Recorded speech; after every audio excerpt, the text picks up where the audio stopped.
Assalamualaikum warahmatullahi wabarakatuh. Perkenalkan, saya Ardina. Di sini saya akan menjelaskan tentang hasil mini riset kami yang berjudul Pelatihan Sales City Gas pada Perusahaan Gas Negara. Yang pertama, saya akan menjelaskan latar belakang perusahaan gas negara. Apa sih perusahaan gas negara itu? Perusahaan gas negara merupakan perusahaan yang bergerak dalam bidang transmisi dan distribusi gas bumi terbesar di Indonesia.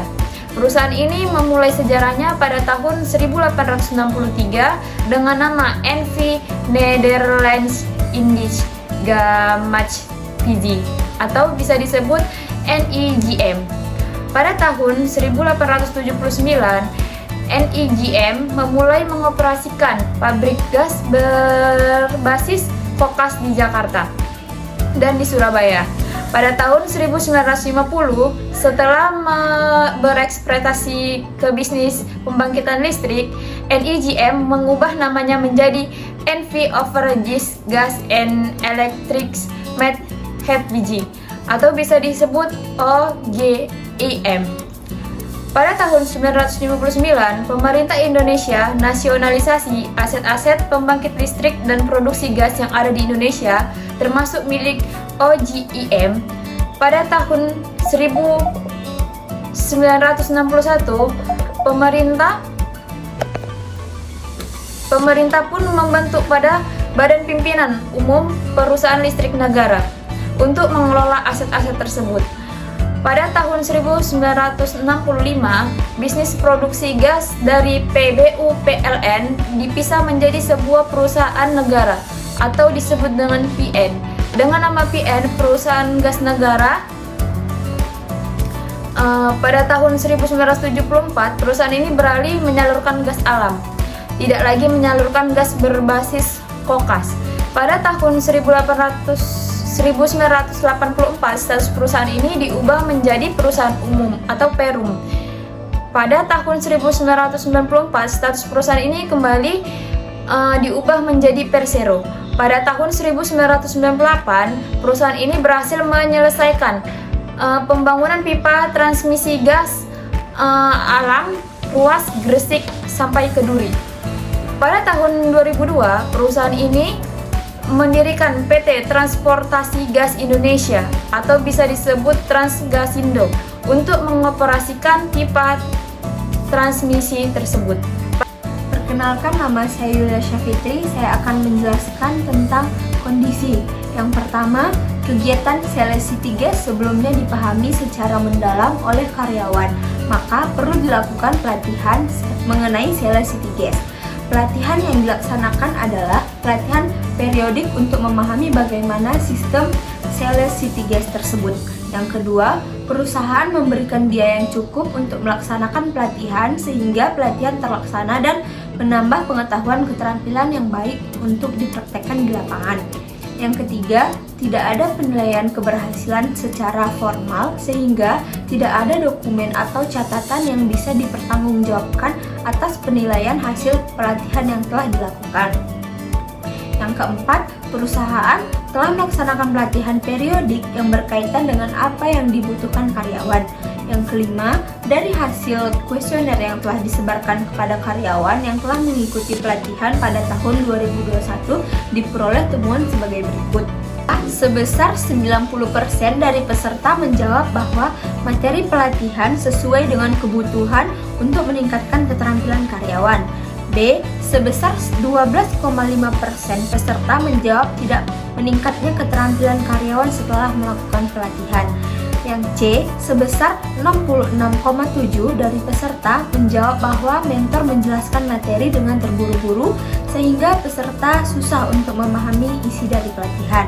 Yang D. Sebesar 16,7% dari peserta menjawab ruangan saat pelatihan kurang nyaman. Yang selanjutnya ada kriteria.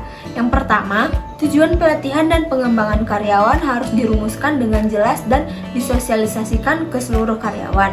Tujuan pelatihan adalah sebagai berikut. Yang pertama, meningkatkan keterampilan karyawan.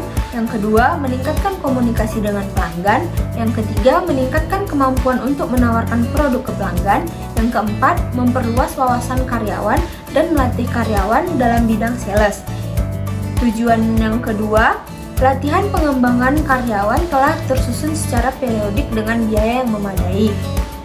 Yang ketiga, program pelatihan yang dilakukan pihak PGN pada pegawai baru melakukan beberapa program. Yang pertama, customer experience. Yang kedua, mengenali produk dan pasar. Yang ketiga, proses penjualan. Yang keempat, team building. Yang kelima, metodologi penjualan. Yang keempat, pengelolaan pelatihan karyawan telah didukung dengan anggaran yang memadai. Yang kelima, laporan biaya harus terdokumentasi untuk menyediakan informasi sebagai umpan balik dalam meningkatkan penjualan gas. Perkenalkan, nama saya Yulia Dwi Sasnita. Saya akan membacakan bagian penyebab, yaitu pertama, pelatihan dibuat karena adanya penerimaan karyawan baru pada PT Perusahaan Gas Negara Tbk. Yang kedua, program pelatihan disusun berdasarkan apa yang dibutuhkan karyawan. Yang ketiga, pelatihan yang dilakukan oleh perusahaan bersifat wajib bagi karyawan baru dan karyawan yang membutuhkan pelatihan yang lebih luas tentang sales city gas. Keempat, pelatihan dibuat agar dapat meningkatkan retensi karyawan untuk mempertahankan karyawan yang berkualitas. Kemudian, akibatnya, yang pertama, kurangnya inovasi. Tanpa pelatihan karyawan mungkin tidak mendapatkan pemahaman yang cukup tentang inovasi terbaru dalam perusahaan yang menghambat perkembangan atau kemampuan perusahaan untuk bersaing. Kedua, jika tidak adanya pelatihan karyawan, maka kegagalan bisa terjadi sehingga membuat pelanggan tidak puas dan mencari alternatif lain. Yang ketiga, menurunnya volume penjualan karena kurangnya pelatihan dalam bidang sales city gas. Jika perusahaan tidak memberikan pelatihan kepada karyawan, karyawan tidak akan mendapatkan peningkatan kemampuan dan tidak akan mengalami peningkatan produktivitas kerja. Hasil audit yang dilakukan menemukan beberapa kelemahan yang harus menjadi perhatian manajemen di masa yang akan datang. Kelemahan ini dikelompokkan menjadi dua, yaitu satu, kelemahan yang terjadi setelah pelatihan, yaitu sebagian dari peserta pelatihan belum mampu menerapkan pembelajaran ke dalam praktik kerja.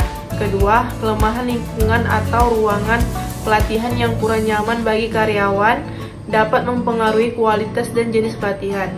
Atas kelemahan yang terjadi, maka diberikan rekomendasi sebagai koreksi atau langkah perbaikan yang dapat diambil oleh manajemen untuk memperbaiki kelemahan tersebut.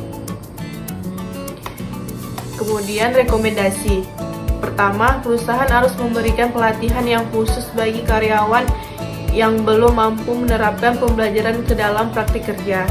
Kedua, perusahaan juga harus menyediakan ruangan yang nyaman bagi para peserta agar peserta tidak terganggu saat pelatihan. Ketiga, untuk pelatihan selanjutnya, perusahaan harus menyediakan mentor yang menjelaskan dengan perlahan agar peserta dapat memahami materi dengan baik dan benar.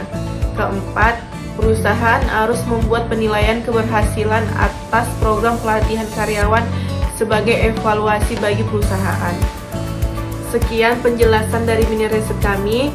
Kami mengucapkan terima kasih. Assalamualaikum warahmatullahi wabarakatuh.